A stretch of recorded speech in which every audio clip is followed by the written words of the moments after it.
Well, good afternoon, church family and friends, loved ones and visitors. We're so glad to be able to be with you today just a couple of minutes early. But nonetheless, my name is Trey Poole. I am the minister here at the Church of Christ, and certainly good to be with you today as we share a few moments in the Word of God. We've been looking at the 7 last words or phrases, statements, if you will, that Jesus made from the cross. And we're doing this in a chronological order. And today we're going to focus on the 5th statement that Jesus made. And these 7 statements are powerful in and of themselves. They're cherished by Christians all across the world, all through the brotherhood, for a lot of different reasons. But for me, they're cherished because of the insight that they give me into the very heart and into the suffering that Jesus endured there on the cross. So far, we've seen the word of forgiveness. Father, forgive them, for they know not what they do, in Luke chapter 23, verse 34. The second word was a word of salvation that Jesus spoke to the criminal there on the cross in Luke chapter 23, verse 43, when he said, "Today you will be with me in paradise." The third word was a word of affection, care, concern, love, if you will, spoken to his mother. There in John chapter 19, verse 26 and 27, when he said, "Woman, behold thy son."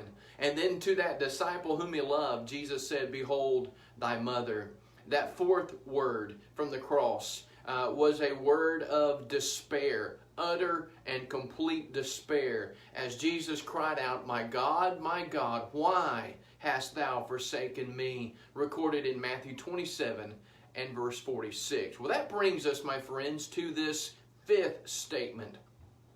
5th statement that Jesus made was one of, I guess you could call it, physical torment, physical pain and agony that he endured. And it's just 2 words, recorded in John chapter 19, verse 28. Jesus cried out. He said, "I thirst. I thirst." You see, Jesus refused that pain-numbing mixed drink of vinegar mixed with myrrh that Mark writes about in Mark chapter 15 and verse 23. And Jesus chose to experience the full, complete pain and agony of crucifixion. Didn't want to take anything that would lessen the pain of the cross. But now he receives a sponge that is lifted up to him on hyssop.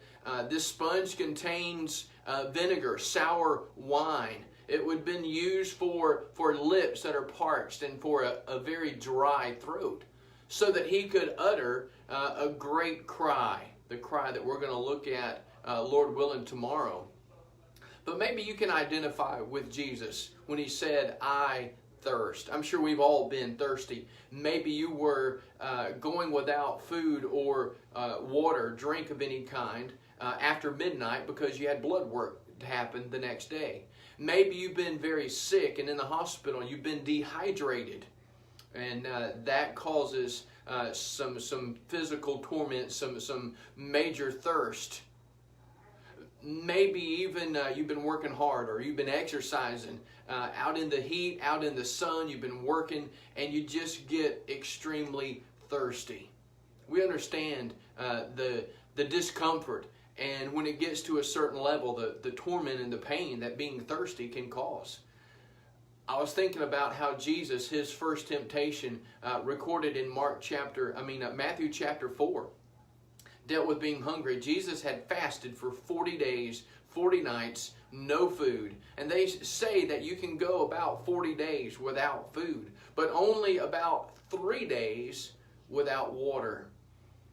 And so here, this cry of physical torment, just want us to really begin to wrap our brains around the suffering that Jesus endured, the pain from something as maybe minuscule, we might think, as being thirsty, to the actual crowns, the crown of thorns, the scourging, the whipping, the beating, the nails that pierced his hands and his feet, all of the torture that went into the cross. It was for you. It was for me. That sacrificial, selfless, humbling death that Jesus died. And as Paul says in Philippians chapter 2, that Jesus was obedient to the point of death, even the death of the cross. Well, again, these statements that Jesus speaks volumes to us. And I hope and pray that you will consider them. You'll dig into them on your own deeper. Church family, if you need me, you know that you can call me, send me a message, let me know what's going on, how I can help you. Also, please remember our elders are available. They're actually meeting together here in just a little while. We're going to have a meeting together. And if you need them, please reach out to them. They want to know how they can serve and help you in your time of need. But we love you. God bless you. Stay safe out there. Stay connected. Stay grounded in the Word of God. And if you don't catch a worship service or a Bible study time or a devotional time when it's happening live, guess what? You know, you can go back later and watch it again or maybe catch it for the first time. But we love you. God bless you. Take care, and we'll see you soon.